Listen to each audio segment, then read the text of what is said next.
Take us through how the Chargers ultimately moved to Los Angeles. Well, you've really got to go back a year ago at this very time when there was a league meeting in January to determine who would be sort of the primary tenant, the first team to go to L.A. At that time, the Raiders were actually aligned with the Chargers, along with Bob Iger from Disney, to try to build a facility in Carson, California. Stan Kroenke already had the land and almost already had shovels in the ground at Hollywood Park in Inglewood. Obviously, Kroenke carried the day. The Chargers got a one-year window to exercise an option to join him. That deadline was coming up next week. The Chargers came nowhere close to getting the requisite 66% of a vote they would have needed to get a new stadium funded downtown. I've been reporting since week one that it was, in essence, a fait accompli, that from an economic standpoint, Dean Spanos had told people in that organization and around the league, I have no real decision to make here unless either A, I get that 66% of that vote. They barely got 40%. They thought maybe they'd get 50.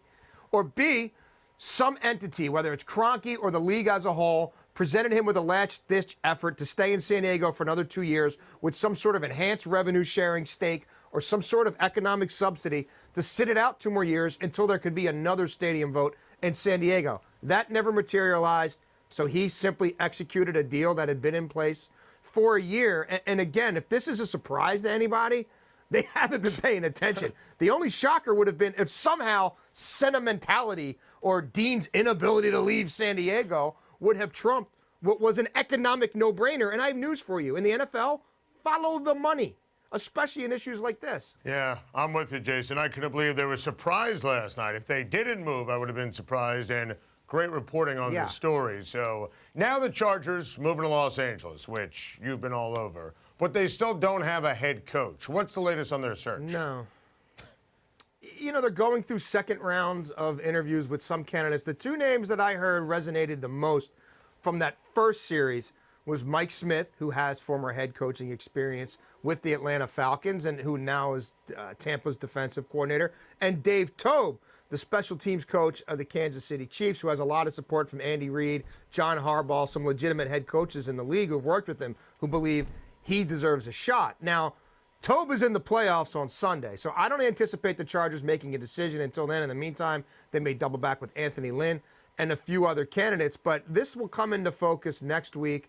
I personally wouldn't be shocked if it's Toub or Mike Smith. If Kansas City wins and they have to wait another week for him, you know, I'm not sure that they do that. And ditto with Matt Patricia, who I'm told, you know, had a nice interview with them as well, but you know, the Patriots might still be playing 3 weeks from now. So, you know, that's a consideration there as well as they're moving to a new market. They need to start marketing who the face and leader of that franchise is going to be, at least from a coaching standpoint. Jason, are the Raiders all but set to be the next team to announce relocation?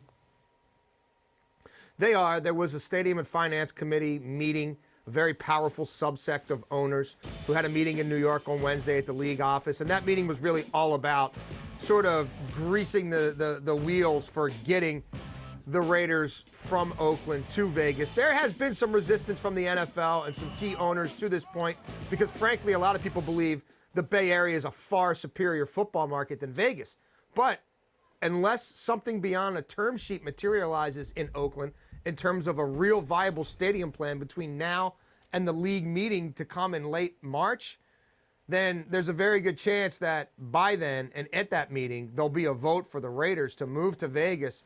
And again, without something substantive coming out of Oakland, there will be, at this point, I believe, 24 votes for Mark Davis to get that $750 million in basically free money, go to Vegas in a couple of years, and move his team. So it really is kind of do or die time here for Oakland. Look for Davis to formally file those relocation papers soon, and he's going to push for a vote ASAP. Sean McVay is the LA Rams' new head coach, Jason. I love the move. Take us through how the deal got done. Yeah, me too. Well, I mean, look, this is someone who has been an emerging talent in this league for a while. He has great bloodlines. He's done tremendous work with Kirk Cousins in Washington running their offense, and he has benefactors like John Gruden, who is not a bad guy to be going around telling owners and the like, as he's doing Monday Night Football, hey, you looking for a coach? I see the next me in this kid McVay.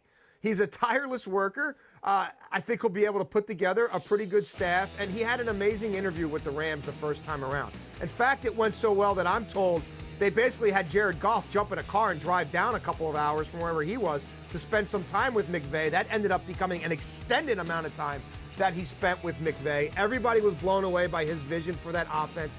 And let's be real, they need to start playing some sexy football in LA. You know, It's nice to have a decent defense. When you're getting blanked in the first half of every game and they're leaving at halftime and going back to the beach, that's not Stan Kroenke's plan for success. So it's a 5-year deal, I'm told, Adam, for McVay.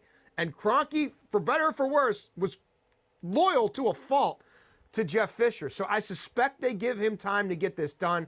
The guy who's really on the hot seat now is GM Les Snead, where if they don't have a great draft, if they don't improve some offensive personnel, I'd be shocked if there's not a personnel move made a year from now in L.A., and by L.A. I mean the Rams side of L.A., and not the Chargers side of L.A.